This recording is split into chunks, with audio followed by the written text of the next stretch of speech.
In the beginning, Iran, in an attempt to remove Israel as an independent nation, trained a group of militants in guerrilla warfare. They would later be known as Hezbollah. Self-proclaimed as the Party of God, Hezbollah committed innumerous terrorist attacks on the nation of Israel, starting in 1982. As they grew in support, their goals heightened as well. Israeli withdrawal from South Lebanon was no longer enough. Hezbollah now sought to do away with Israel as a whole, as stated in their manifesto of 1985. In 1982, Israel invaded South Lebanon. Well, the Israeli army has moved into southern Lebanon. It has a clear-cut, single mission, namely pushing the PLO forces out of artillery range of Israeli settlements and towns in northern Israel, so that we can get the people, the women, the children, out of the shelters. Israel, of course, has no claim on a single square inch of Lebanese territory. Israel will do everything possible to avoid engagements or hostilities with the Syrian army. The Israeli government has announced that. It has that one single mission, and that is to get the PLO out of artillery and rocket range of northern Israel. The occupation prompted resistance groups, one of which was Hezbollah. Hezbollah has launched terrorist attacks against Israel since their creation in 1982 to the current day.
Hezbollah's attacks started as suicide bombings and kidnappings, and eventually evolved into more advanced paramilitary actions.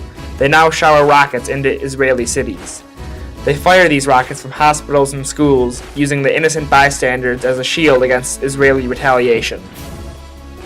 Hezbollah bases itself in heavily crowded civilian areas of Beirut.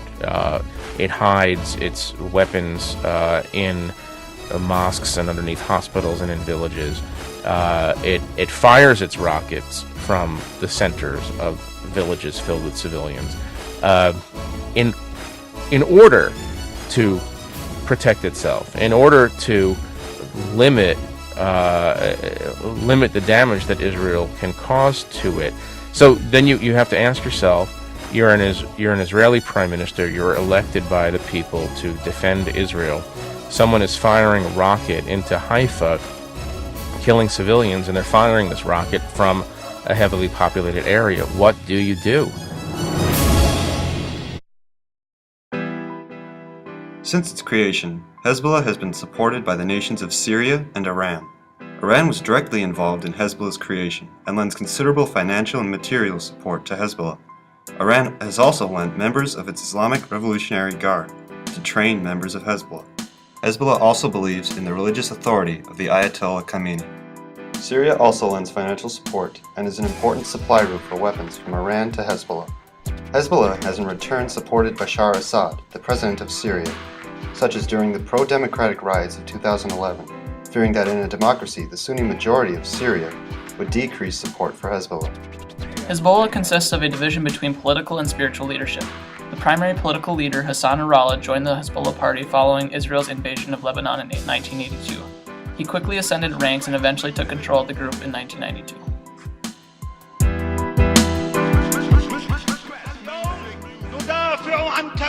نبينا بالكلمة بالمظاهرة بالصوت، ولكن فليعلم جورج بوش وليعلم كل من يتواجد في هذا العالم المستكبر أننا لو اضطررنا أن ندافع عن نبينا بالدم سندافع عن نبينا بالدم، وسوف نقول له ليس بأصواتنا وإنما بدمائنا لبيك يا رسول الله.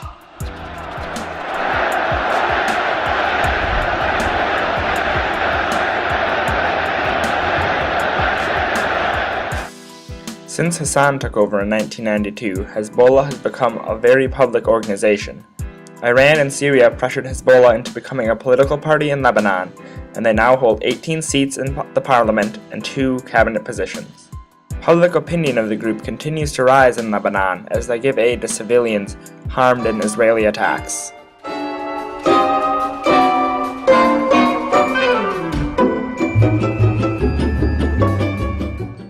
Another method they use to win their way into the hearts and minds of the civilians is through Melita.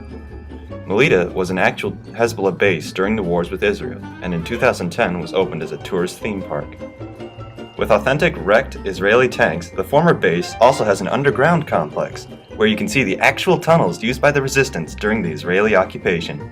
You can also tour the weapon emplacements and observation posts, from which you can see the Israeli border, less than 13 miles away.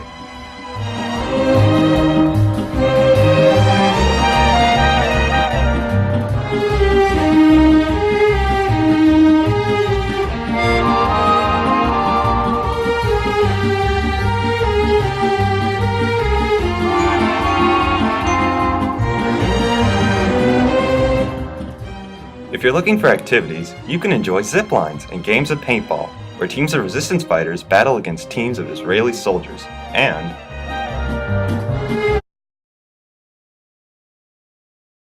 Mohammed Hussein Fadallah, the group's spiritual leader from 1982 till his untimely death in 2010, was a critic of Mahmoud Ahmadinejad and the Iranian government for having too much power. The primary goal, in his words, was revolution.